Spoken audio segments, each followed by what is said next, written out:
فاعوذ باللہ من الشیطان الرجیم بسم اللہ الرحمن الرحیم رب اشرح لی صدری ویسر لی امری واحلل عقدۃ من لسانی یفقہوا قولی۔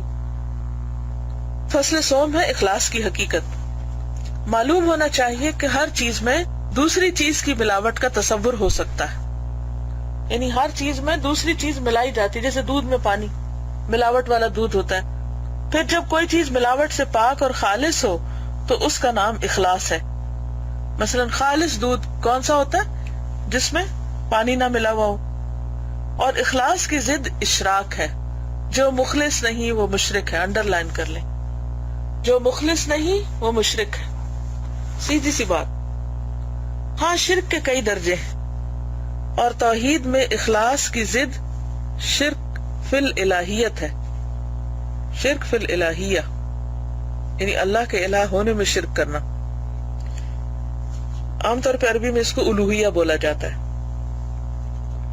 ایک شرک جلی ہے، جلی یا پہ شد ہوتی ہے، اور ایک خفی، اور اسی طرح اخلاص ہے۔ جلی جو ہے یہ خفی کی ضد ہے، یعنی کھلم کھلا۔ ہم نے ریا کے درجات اس کے باب میں پہلے بیان کر دیے ہیں، اور اب ہم اس میں گفتگو کریں گے۔ جو قرب حاصل کرنے کے ارادے سے عمل کیا جائے لیکن اس میں کوئی اور سبب بھی شامل ہو جائے، خواہ ریا یا نفس کی لذت وغیرہ ہی ہو، تو وہ کیا ہے؟ وہ بھی خالص نہیں۔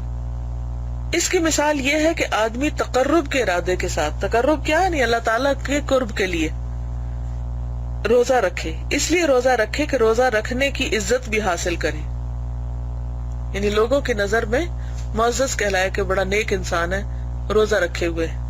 یا کسی غلام کو آزاد کرے تاکہ اس کی بدخلقی اور مشقت سے بچے، یعنی جان چھوٹے اس سے۔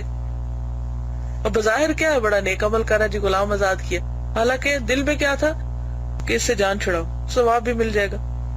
یا اس لیے حج کرے کہ سفر کی وجہ سے اس کی صحت اچھی ہو جائے، تھوڑی آؤٹنگ ہو جائے گی، ذرا چینج کر لیں گے، یعنی انوائرمنٹ چینج ہو جائے گا۔ یا پیش آنے والے شر سے بچ جائیں گے، یعنی ملک میں ہنگامے ہو رہے ہیں تو چلو حج پہ چلے جاتے ہیں تو اس سے انسان بچ جائے گا۔ یا اس لیے جنگ کرے کہ جنگ کرنے کا طریقہ اور اس کے اسباب اسے معلوم ہو جائے، یعنی ایکسپیرینس ہی صحیح۔ یا رات کو نماز پڑھے تاکہ نیند دور ہو اور اپنے گھر اور سامان کی حفاظت کر سکے۔ یا علم سیکھے کہ اس سے مال حاصل کرنا آسان ہو جائے۔ یا پڑھانے میں مشغول ہو تاکہ کلام کی لذت سے خوشی حاصل کرے۔ پھر جب اس کا سبب یعنی ان کاموں کی وجہ تقرب اللہ ہو اور اس کے ساتھ ان خیالات میں سے کوئی دوسرے خیالات بھی شامل ہو جائیں، یعنی اللہ کا قرب چاہنے کے علاوہ اور خیال بھی شامل ہو جائیں، اور ان کی وجہ سے یہ عمل اس پر آسان ہو جائے، تو یہ عمل اخلاص کی حد سے خارج ہو گیا، یعنی بالکل پیور نہیں، کیونکہ اس میں اور چیزیں ساتھ شامل ہو گئی ہیں۔ انسان کا شاید ہی کوئی فعل یا کوئی عبادت ان امور سے خالی، یعنی ہر چیز کے ساتھ کچھ آلائش آلودگی لگ جاتی ہے۔ اسی لیے کہا گیا ہے کہ جس شخص کا ساری زندگی میں ایک لمحہ بھی اللہ تعالیٰ کے لیے خالص ہو جائے کہ اس میں کوئی اور شریک نہ ہو، وہ نجات پا جائے گا۔ یعنی یہ اتنی قیمتی چیز ہے اور اتنی ریئر ہے کہ اگر یہ تھوڑی سی بھی مل جائے تو انسان کے لیے فائدہ ہے، نجات کے لیے کافی، کیونکہ یہ اس کا حصول بہت مشکل ہے۔ جیسے آپ دیکھیں کہ سونے کا ایک ذرہ بھی قیمتی ہوتا ہے، چھوٹا سا ہیرا جو ہے اس کی بھی بہت بڑی ویلیو ہے، لیکن اس کے مقابلے میں پورا پہاڑ بھی ہو تو اس کی کوئی ویلیو نہیں، پتھروں کا ڈھیر بھی ہو تو ہیرے کے مقابلے میں کوئی ویلیو نہیں۔ تو یہ لکھتے ہیں کہ اللہ تعالیٰ کے لیے اگر زندگی کا ایک لمحہ بھی خالص ہو جائے تو انسان نجات پا جائے، اور ایسا اخلاص کے نادر ہونے اور ان ملاوٹوں سے دل کے بمشکل پاک ہونے کی وجہ سے ہے، کیونکہ خالص صرف وہی ہے جس میں اللہ تعالیٰ کا قرب حاصل کرنے کے سوا کوئی اور ارادہ نہ ہو۔ تو اب آپ کیا کریں گے؟ جب کوئی کام کرنے لگے خوب خوب دعا کریں اور خوب خوب اپنے آپ کو یاد کرائیں کہ مجھے کسی کی خوشی نہیں چاہیے، مجھے کسی کا ڈر نہیں ہونا چاہیے، مجھے کسی سے کوئی تعریف نہیں لینی، مجھے اللہ صرف آپ کے لیے کام کرنا ہے، اور دعائیں کرتے کرتے اس کو کریں، پھر آپ دیکھیں گے کہ اگر آپ اس میں کامیاب ہو جائیں تو حقیقی معنوں میں آپ کا دل خوشی پا جائے گا۔ حضرت سہل سے کہا گیا، نفس پر سب سے زیادہ سخت کیا چیز ہے، یعنی سب سے مشکل کام کیا ہے؟ کہا اخلاص، اس لیے کہ اس میں نفس کا کوئی حصہ نہیں، تو جس چیز میں نفس کا کوئی حصہ ہی نہ ہو تو وہ نفس پہ بہت بھاری ہوگی۔ معلوم ہونا چاہیے کہ وہ ملاوٹیں جو اخلاص کو مقدر کر دیتی ہیں، یعنی گدلا کر دیتی ہیں، ملاوٹ والا کر دیتی ہیں، مختلف ہیں۔ بعض جلی ہے، یعنی بالکل ظاہر ہے، اور بعض خفی، پتہ بھی نہیں چلتا۔ ہم ریا کے درجات اس کے باب میں بیان کر چکے۔ بعض ریا تو چیونٹی کی چال سے بھی زیادہ مخفی ہے۔ حاصل کلام یہ ہے کہ جب تک عامل عمل کی حالت میں انسان اور جانور کے مشاہدے میں فرق کر سکتا ہے، اخلاص کی صفائی سے خارج ہے، اور شیطان سے صرف وہی بچ سکتا ہے جس کی نظر نہایت باریک ہو اور اللہ کی رحمت اور توفیق اس کے شامل حال ہو۔ کہا گیا کہ عالم کی 2 رکعتیں جاہل کی 70 رکعتوں سے افضل ہیں۔ اس سے مراد وہ عالم ہے جو آفات عمل سے واقف ہو، یعنی اس کو پتا ہو کہ عمل کو خراب کرنے والی چیزیں کون سی، اور وہ ان سے محفوظ رہ سکے۔ جاہل آدمی ظاہر عبادت کو دیکھتا ہے، اس کی حقیقت پر غور نہیں کرتا۔ یقیناً سونے کا ایک قیراط جسے نقاد پسند کر لے اس پورے دینار سے افضل ہے، مکمل یعنی کمپلیٹ 1 دینار سے افضل ہے، جسے کوئی غبی اور اناڑی آدمی پسند کرے۔ نقاد کا معنی ہوتا ہے پرکھنے والا، خاص طور پر درہم کو پرکھنے والا، اسی سے لفظ تنقید ہے۔ نقد کہتے ہیں قیمت جو فوراً ادا کر دی جائے، اور نقاد ہوتا ہے درہم پرکھنے والا۔ ملاوٹ والے عمل کا حکم اور اس پر ثواب کا استحقاق۔ وہ عمل جس کی بنیاد صرف ریا پر ہو آدمی پر وبال ہے، جیسا کہ خالص عمل جو صرف اللہ کی رضامندی کے لیے کیا جائے ثواب کا سبب ہے۔ یہ بڑی اہم بات ہے۔ وہ عمل جس کی بنیاد صرف ریا پر ہو آدمی پر وبال ہے، یعنی وہ کام کر کے بھی انسان کے لیے مصیبت ہے، عاملۃ ناصبۃ جیسے کہا گیا قرآن پاک۔ یہ بالکل ایسے جیسے خالص عمل جو صرف اللہ کی رضا کے لیے کیا جائے ثواب کا سبب ہوتا ہے۔ ان دونوں قسموں میں کوئی اشکال نہیں۔ معاملہ صرف اس عمل کا ہے جس میں ریا اور نفس کی لذت کی ملاوٹ ہو۔ لوگوں کا اس میں اختلاف ہے کہ کیا اس سے ثواب ہوگا یا عذاب یا کچھ بھی نہ ہوگا۔ اس کو آپ ہائی لائٹ کر لیں، انڈر لائن کر لیں، کیونکہ یہیں سے آپ کے سارے سوال اٹھنے ہیں اور یہیں سے ساری کنفیوژنز آپ کی حل ہوں گی۔ تو بات یہ کہ ہم سب، میں جب ابھی تیاری کر رہی تھی کلاس سے پہلے تو سچ پوچھے پڑھ کے میں کانپ اٹھی کہ پھر ہم کہاں کھڑے ہیں، کیا کر رہے ہیں۔ کوئی بھی اچھا کام کرنے لگتا ہے تو نفس کو مزہ آنے لگتا ہے، اس میں دل لگنے لگتا ہے، تو پھر اس کو الگ کہاں سے کریں؟ ظاہر آپ قرآن پڑھ رہے ہیں، آپ کا دل خوش ہو رہا ہے، نفس کی لذت تو ہو رہی ہے، اب اس کو کس طرح الگ کریں کہ ہم قرآن پڑھیں بھی اور دل خوش نہ ہو، یا ہم قرآن سیکھیں اور ہمیں سمجھ آ رہا اور ہمارا دل خوش ہونے لگتا ہے تو نفس تو شریک ہو جاتا ہے۔ اسی طرح اور بھی کئی کام، تو پھر کیسے کریں؟ یعنی یہ چیز مجھے کافی پریشان کر گئی کہ پھر کیا جو ہم کام کرتے رہتے ہیں اور اس میں ہمارا نفس خوش ہو جاتا ہے، پھر کیا کیا جائے، اس پر کوئی ثواب ہوگا یا نہیں ہوگا؟ تو اس کا جواب انہوں نے دیا ہے، صحیح علم تو اللہ پاک ہی کو ہے، کیونکہ مالک یوم الدین وہی ہے، فیصلہ اس کے ہاتھ میں، اس لیے میں اور آپ یہ فیصلہ نہیں کر سکتے، اور نہ آپ مجھ سے یہ سوال پوچھیں کہ پھر کیا ہوگا، عمل قبول ہوگا یا نہیں ہوگا، کیونکہ یہ تو فیصلہ صرف اللہ کرے گا۔ لیکن جو چیز ہماری سمجھ میں آتی ہے وہ یہ ہے کہ ہم عمل پر آمادہ کرنے والے امور کی قوت کو دیکھیں گے کہ موٹیویشنل فیکٹر کیا ہے، کیا چیز کسی کام پہ موٹیویٹ کر رہی، اللہ کی رضا یا کوئی اور چیز۔ ہم کب کام کرتے ہیں؟ جب کوئی ہم انکریج کرے، موٹیویٹ کرے، یا پھر جیسے بھی حالات ہوں ہم کریں۔ اگر نفسانی خواہش اور دینی جذبہ دونوں برابر ہوں، یعنی دل کی خوشی بھی ہے اور دین کا جذبہ بھی ہے خدمت کرنے کا دین کی، تو دونوں ساکت ہو جائیں گے، نہ وہ نہ وہ، اور اس عمل کا نہ اسے ثواب ہوگا نہ عذاب، وائڈ ہو جائے گا۔ اور اگر ریا غالب ہے تو نقصان دہ ہے اور عذاب کا موجب ہے، لیکن اس کی سزا اس آدمی کی سزا سے کم ہوگی جس کا عمل صرف ریا کے لیے ہے۔ اور اگر دینی جذبہ ریا سے زیادہ طاقتور ہے تو جتنی اس کی قوت ریا سے زیادہ ہوگی اتنا ہی ثواب ملے گا. اللہ تعالیٰ نے فرمایا ہے ان اللہ لا یظلم مثقال ذرۃ وان تک حسنۃ یضاعفھا، بے شک اللہ ایک ذرے کے برابر بھی ظلم نہیں کرے گا. اگر نیکی ایک بھی ہوگی تو اسے بڑھائے گا، اس میں اضافہ کرے گا، اور وہ پھر ایک کھجور پہاڑ برابر ہو جائے گی. شاید وہی اخلاص پھر نجات کے لیے ضروری ہے، ورنہ ویسے پہاڑ دیتے عمل اگر اخلاص سے خالی ہیں تو وہ اتنے فائدہ مند نہیں ہوگے. ہمارے اس بیان کی تائید امت کے اس اجماع سے ہوتی ہے کہ جو آدمی حج کے لیے جائے اور تجارت بھی کرے تو اس کا حج صحیح ہے اور اس کا اسے ثواب بھی ہوگا، حالانکہ اس میں نفس کا حصہ بھی شامل ہو چکا ہے.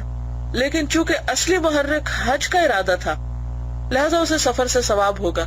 یعنی وہ اصلی محرک زیادہ، یعنی اخلاص والا پہلو زیادہ ہے، اگر جو دوسری چیز بھی شامل ہے مگر وہ درجے میں کم، اس لیے اس کو اس عمل کا ثواب ہو جائے گا، لہذا اس سفر سے ثواب ہوگا. اسی طرح غازی ہے کہ وہ جنگ اور غنیمت دونوں کا ارادہ کرے اور غنیمت کا ارادہ بالطبع ہو، یعنی بالطبع کا مطلب ہے کہ سیکنڈری ہو، تو اسے ثواب حاصل ہوگا.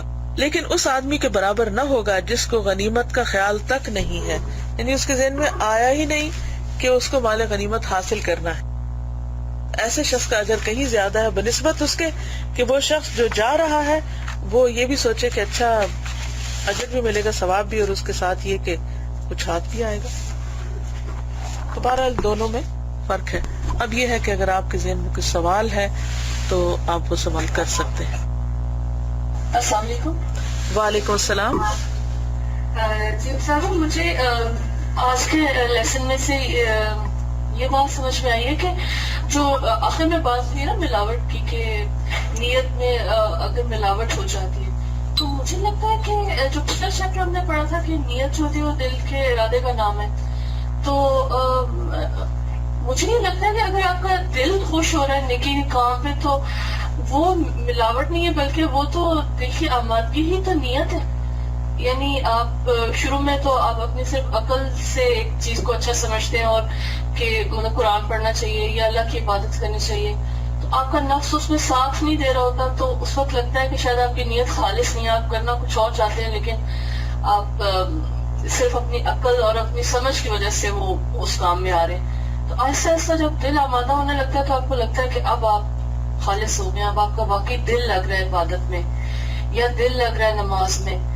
یہ دل لگنا مطلب میرا نہیں خیال کہ یہ اخلاص کے منافی ہے. باقی موٹیویشنل فیکٹر، وہ جو بات ہے نا کہ آپ کو موٹیویٹ کیا چیز کری، آپ اس لیے کام کریں کہ کوئی اور بھی ساتھ خوش ہوگا. میں یہاں پہ کیوں آئی ہوں آج؟ کیا اس لیے آئی ہوں کہ اللہ تعالیٰ خوش ہوں گے، یا میں اس لیے آئی ہوں کہ آپ خوش ہوں گی؟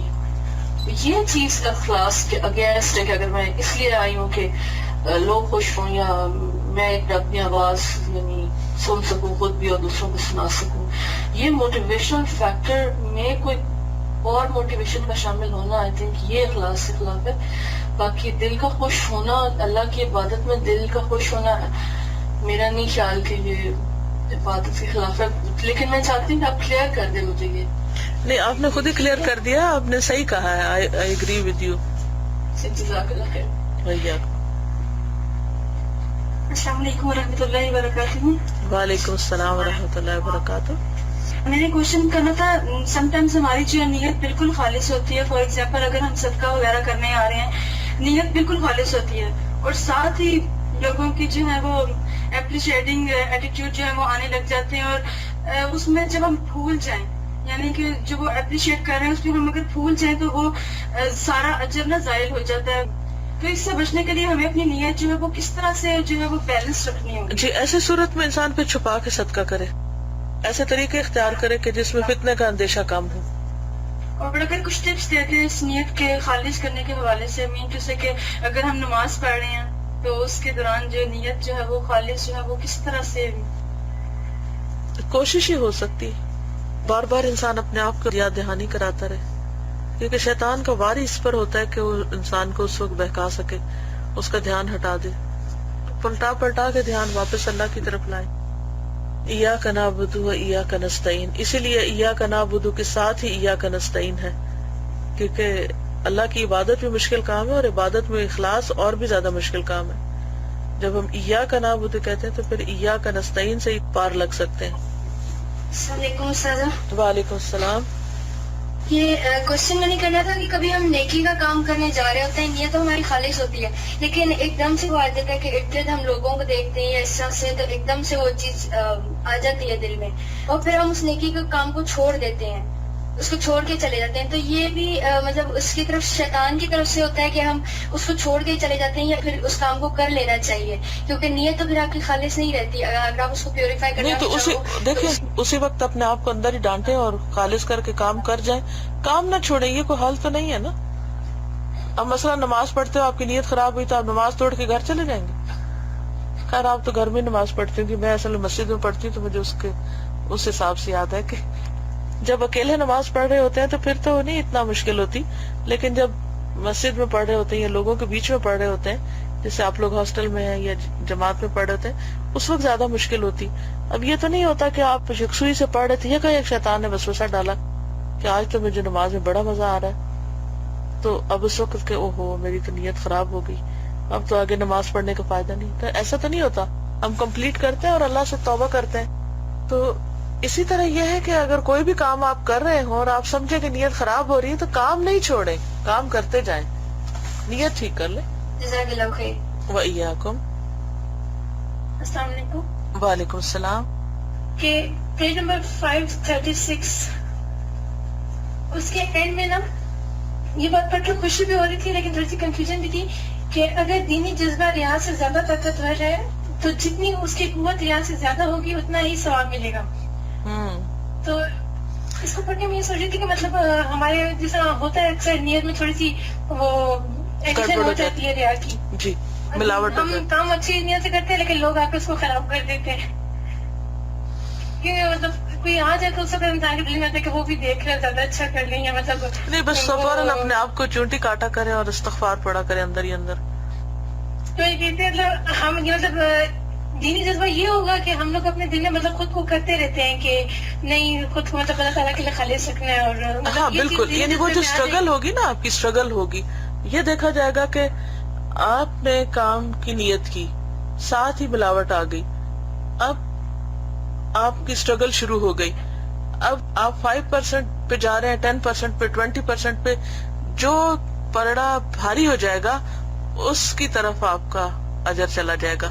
اگر آپ کا اخلاص والا بھاری ہو گیا تو انشاءاللہ اس پہ اجر ہو جائے گا, اور اگر گڑبڑ والا بھاری ہو گیا اور آپ اس دلدل سے نہیں نکل سکے تو مشکل ہو جائے گی. لہٰذا کیپ اسٹرائیونگ. جزاک اللہ خیر. وَإِيَّاكُمْ. السلام علیکم استاد صاحب. وعلیکم السلام. میں نے یہ پوچھنا تھا کہ ہمارے استاد ہوتے ہیں نا, وہ دائی جو دین کا خاص کر, تو اس سے تو ہمیں بہت زیادہ اٹیچمنٹ ہو جاتی ہے, بہت اس کے جو محبت بھی ہو جاتی ہے, اور ان سے موٹیویشن بھی تو بہت ملتی ہے. تو کیا یہ بھی کلاس میں رکاوٹ آ جائے گی؟ ہاں, اس میں بہت کیئرفل رہنے کی ضرورت ہے, اور میں سمجھتی ہوں کہ یہ ایک بہت بڑا ٹیسٹ ہے. میرے اپنے لیے بہت بڑا ٹیسٹ تھا اور ہے ابھی تک. وہ یہ کہ میرے والد نے مجھے پڑھایا تھا اور ان سے مجھے بہت زیادہ محبت تھی. اب قدرتی طور پر جس سے محبت ہوتی ہے انسان کو, تو انسان کا دل چاہتا ہے اسے خوش رکھے, ہے نا یہ بات, اور اسے وہ ناراض نہ ہو ہم سے. ہمیں اس بات کی بہت فکر رہتی. تو مجھے بھی ہمیشہ یہ ہوتا تھا کہ کسی طرح میرے والد بس خوش رہیں مجھ سے اور وہ ناراض نہ ہو, اور میں ہر وہ کام کرنے کی کوشش کرتی تھی جس سے وہ خوش ہوتے تھے, اور جب وہ خوش ہوتے تھے تو میں اور خوش ہوتی تھی. اور مجھے آہستہ آہستہ جب اویئرنیس ہوئی تو مجھے یہ فکر لگی کہ کہیں ایسا تو نہیں کہ میری ساری کوشش صرف ان کی خوشی کے لیے ہوتی جا رہی ہیں. تو پھر میں نے اس چیز پر غور کرنا شروع کیا. تو مجھے لگتا ہے کہ اللہ کی طرف آنے میں نا انسان کی کئی سٹیجز ہوتی ہیں. پہلے انسان شیطان کے پھندے میں ہوتا ہے, خواہشات کے پھندے میں ہوتا ہے, پھر اس سے نکلتا ہے, پھر اس سے نکلتا ہے, اللہ کی طرف ایک قدم بڑھاتا ہے, پھر وہ بیچ میں تھوڑا ڈاؤٹ فل ہو جاتا ہے, پھر وہ کچھ ملاوٹیں ہو جاتی ہیں, پھر انسان قرآن کے ساتھ اور تعلق قائم کرتا ہے, اور چیز پڑھتا ہے, اور سنتا ہے, پھر اپنا جائزہ لیتا ہے. یعنی کرتے کرتے میں نہیں سمجھتی کہ یہ کوئی اتنا آسان امتحان ہے, یہ بہت مشکل ہے. میں ابھی جب یہ پڑھ رہی تھی آپ کی کلاس سے پہلے تو لٹرلی میں کانپ اٹھی. میں نے کہا یہ کیا کر رہی ہوں میں. حالانکہ یہ چیپٹر میرا خیال ہے کہ میں نے پہلے بھی پڑھا تھا یا پڑھایا تھا, لیکن چیزیں بھول جاتی ہیں اور ہمیں ہمیشہ ریمائنڈر کی ضرورت رہتی ہے. اور یہ ریمائنڈر جو ہیں یہ کانسٹنٹلی پھر ہمیں بہت ساری چیزوں سے نکالتے ہیں، کیونکہ ہر دفعہ جب چوٹ لگتی ہے نا دل پہ، ایسی کوئی چیز اثر کرتی ہے تو ضرور انسان اپنے کسی رویے کے اوپر غور کرتا ہے اور پھر اس سے اوپر نکلتا ہے، اور وہ جو ہے نا اخلاص کی قوت، وہ واقعی وہ ایک قوت انسان کو نصیب ہوتی ہے اور انسان کو اپنا جائزہ لینے کا بھی موقع ملتا ہے۔ لیکن ہم سب کو اس پر ضرور نظر رکھنی چاہیے کہ ٹھیک ہے ہم اپنے بڑوں کی عزت بھی کریں، محبت بھی کریں، لیکن اللہ کے ساتھ نہیں شریک کریں۔ بس جہاں اللہ کی ذات ہے وہاں اللہ ہی کی ذات ہے، اور ہے تو مشکل مگر کیا جا سکتا ہے۔ السلام علیکم۔ وعلیکم السلام۔ اسلام میں بہت سے عمال ایسے جن کی فضیلت بتائی جاتی ہے، نبی صلی اللہ علیہ وسلم نے بتائی یا قرآن میں بتائی کہ آپ یہ عمل کریں گے آپ کو اتنا اجر ہے۔ فار ایگزامپل صدقہ ہے تو آپ صدقہ کریں گے آپ کا مال بڑھے گا، یا جیسے آپ اشراق کے نوافل پڑھتے ہیں آپ کو 1 حج بڑا صدقہ ثواب ملے گا۔ اب ہم وہ عمل کرتے ہیں تو ہمارے ذہن میں ہوتی ہے کہ ہمیں یہ چیز ملے گی، وہ چیز پھر اللہ کے لیے تو نہ رہی نا۔ نہیں، وہ اللہ ہی کے لیے ہے، وہ اللہ ہی سے اجر چاہتے ہیں نا۔ اگر تو اللہ سے اجر چاہتے ہیں تو اللہ ہی کے لیے، اور اگر ہم بندوں سے اجر چاہتے ہیں تو پھر ٹھیک نہیں۔